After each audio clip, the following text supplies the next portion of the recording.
General Ziaul हक ने अपने डिक्टेटरशिप के आमरीत के इक़्तिदार को तूल देने के लिए मौलवियों का एक मेला लगाया था। उसको कहा था इस्लामी नज़रियाती कौंसिल। इससे पहले पाकिस्तान में नहीं थी।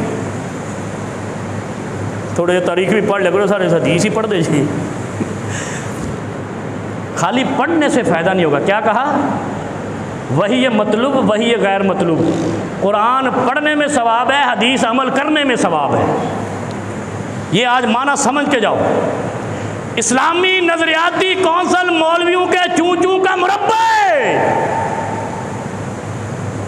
ये उन मौलवियों के लिए एक मेला लगाया था जो पहले कहते थे जनरल ज़ियाउल हक इस्लाम का दुश्मन। उन्होंने कहा चलाओ तानू तनख्वाह दिन है, सारे चुप कर गए। गलत कह रहे हैं। ਹੁਣ ਤੁਸੀਂ ਕਹੋਗੇ जी मुल्क के इदारे के खिलाफ गल कर रहे हैं, तो इदारा फतवे की ला रहे हैं? आज तक इसने पाकिस्तान में जो निज़ाम राइज है, यहाँ एक कानून बना कि कातिल को सजाए मौत नहीं बन सकती। ये मेले के मौलवी नहीं बोले। यहाँ जना को, जानी को संसार करने का कुरान हुक्म देता है। ये मेले के मौलवी नहीं बोलते। ये बोलते तलाक पे, खुला पे। सुबह से लेकर शाम तक इनके यही मसले हल नहीं होते जो एक मोहल्ले का मौलवी हल कर लेता है।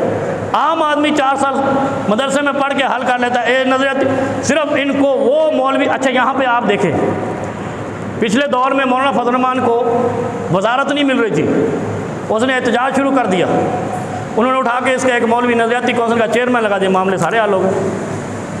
तो इसका मतलब क्या है? गाड़ी मिल गई, मराहत मिल गई। वो एक मुफ्ती साहब आपके कराची का रुयत हलाल कमेटी का 20 साल चेयरमैन रहा, उसको निकाल दिया। वो आजकल जनाब महाज बना के बैठा हुआ। उसको गाड़ी दे दी, मराहत दे दी, तनख्वाह दे दी, चल मामला हल हो गया। नहीं दे तो हम मुखालिफ हैं, ये हमारा दीन है। वह बेचारा एक वो मिर्ज़ा अली इंजीनियर है, वो बाहर में जाएँ ये लोग यार। लेकिन तुम तो इस्लाम की तशरीह इस वजह से गलत नहीं करो, क्योंकि इस्लाम कहता है कि जिसके ऊपर झूठ का शिबा हो गया उसकी रिवायत नहीं ली जाएगी।